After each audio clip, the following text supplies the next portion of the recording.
Oke, di sini aku mau ngejelasin ya untuk yang nomor 3 itu, tuliskan persamaan logika dari rangkaian digital di bawah ini. Terus kalau misalkan ada incompatible, pakai tanda segitiga hitam. Nah, di sini rangkaian digitalnya itu ada yang low sama high-nya kan. Nah, kita tentuin dari yang atas dulu yang ini. Yang A itu kan low. Oh ya, jadi sebelumnya itu kalau misalkan ada tanda bulat itu, kalau di sebelum itu ada tanda bulatnya berarti inputnya itu harus low. Kalau gak ada di bulatan sebelumnya berarti inputnya high. Nah, kalau ada bulatan di setelahnya itu kayak gini berarti eh outputnya itu harus low. Kalau gak ada outputnya harus high. Nah, berarti di sini kan A itu low. Berarti kalau ke sini itu si outputnya itu harus tetap low kan, karena ini low jadi yang ini tetap low juga. Nah, kan yang ini yang C sama D itu high, jadi di sini pas masuk ke sini outputnya itu harus low. Makanya di sini A aksen kali C kali D, jadi semuanya jadi low. Nah, kenapa di sini A-nya jadi A aksen? Karena di sini kan A-nya itu low. Nah, di belakang sini itu nggak ada buletannya, jadi karena di belakang itu nggak ada buletannya, jadi inputnya itu harus high kan. Nah, makanya low ketemu high, jadi itu namanya incompatible. Makanya dikasih tanda segitiga hitam dan di sini jadi A aksen. Nah, yang bawahnya ada B sama D. Ini keduanya itu H. Tapi yang D di sini ada pakai not. Nah, jadi D-nya dari H jadi L kan.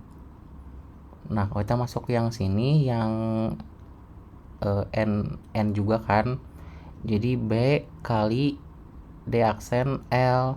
Nah, di sini karena bulatannya ada di setelahnya juga, outputnya kayak tadi yang atas harus low juga. Karena di sini udah low, kan ada note ya, udah terus low. Terus ke sini kan kalau gak ada bulatan di sebelumnya, inputnya harus high, makanya incompatible juga.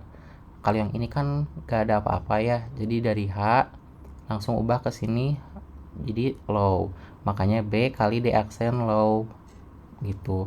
Terus udah deh ke sini disatuin. Nah, kalau di sini bulatannya kan di sebelumnya. Berarti kalau bulatan di sebelumnya itu si inputnya itu harus high. Kan yang dari low, yang bawah juga low, maka diubah jadi high. Makanya disatuin jadi A aksen kali C D high kali B kali D aksen high. Itu untuk nomor yang A. Nah, untuk yang B kita disuruh eh, gambar rangkaian digital dari fungsi yang ada. Di sini fungsinya itu ada W plus X plus Y aksen tambah X aksen kali Y kali Z aksen plus Y aksen Z tambah Y aksen kali X aksen aksen. Nah, kita tentuin yang awalnya dulu yang ini. Ini kan dari W nih. W sama plus X plus Y.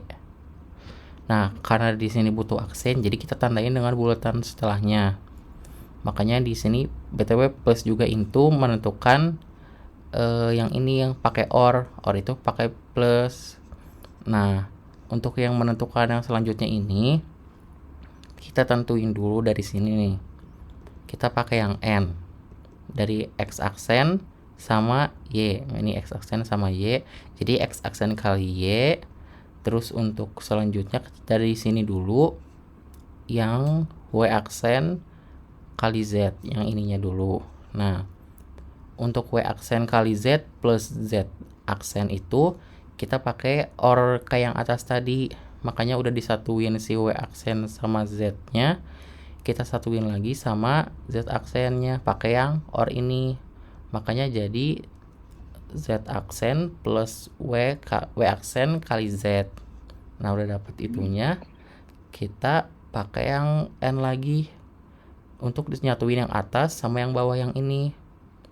Jadinya X aksen Y kali Z aksen plus Y aksen kali Z. Untuk yang di sini udah selesai. Nah, yang di bawahnya ini yang Y aksen kali X aksen aksen. Y aksennya kan ini ada notnya. Jadi Y aksen. Terus X aksen juga di sini yang not. Nah, disatuin deh. Jadi karena Y aksen kali X aksen kita butuh aksen di luarnya juga, makanya dikasih bulatan di sini. Nah, Udah deh semuanya dapet, kita satuin pakai yang OR. Jadinya tambah sama tambah juga. Gitu barangkali. Ada yang mau tanyain nggak? Mungkin udah jelas ya. Mungkin gitu ya. Aman. Oke. Udah jelas sih. Oke.